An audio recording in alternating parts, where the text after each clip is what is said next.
Our investigators will be trying to track that down. There's ways of doing that. Craigslist and these online companies do a really nice job of supporting our investigations, as small and local as they may be, whether it's a town of 500 people and there's a police department there. They help out even as if it was a city or it happened in the city of Minneapolis. So I know some places are having a safe place to make transactions like that, where you can meet. If you're making an online Craigslist or something else, deal with somebody that whether you're selling a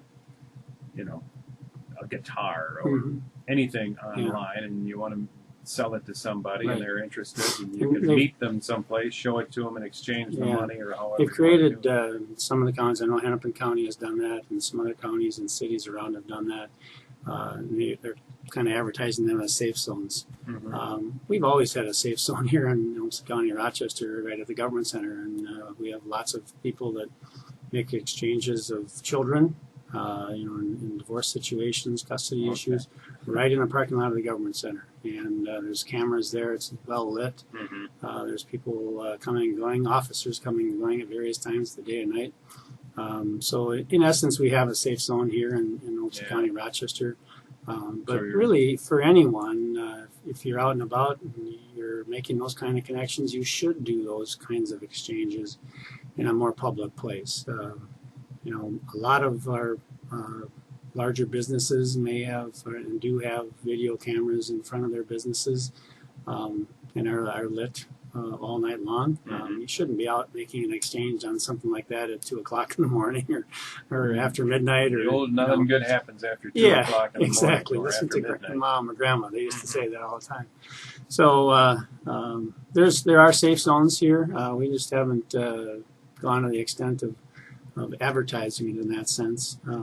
There is a element of liability there that obviously if something does go haywire and it becomes not a safe place, then now what do you have? So we've for many years, as long as I can remember, we've advised people to make exchanges at convenience stores, your Quick Trips and Holiday Stations, Americas, whatever. They have cameras at the pumps and things like that, so you're generally going to be out and about, plus there's people nearby usually too to make those exchanges in those places. So there are safe places and safe zones here in Olmsted County. It's just we haven't gone to the point of doing that kind of advertising that we've heard about in some other places. We should mention that, as I understand it, this particular Craigslist incident, a person was trying to buy a couple of tickets to the Vikings-Packers game at U.S. Banks. Are they U.S. Banks? U.S. Banks. Yep. I can't get my banks right. It's definitely not Wells Fargo. Yes. That's another story. And $500, but the person wanted it in Amazon gift cards. Yeah, and that should be a huge flag right there. That should be a clue, folks. And again, we don't want to make light of the situation because this person's out some pretty significant money. Whether or not Amazon or somebody else, sometimes these businesses will make amends to the victim in these cases. I don't know if that's going to be the deal here, but that's a red flag. If there's anything that just doesn't smell right, feel right in some way, shape, or form, back out of it. Ask about it. Ask more questions. That's the one thing that we tell people a lot in these kind of fraud or these types of exchanges.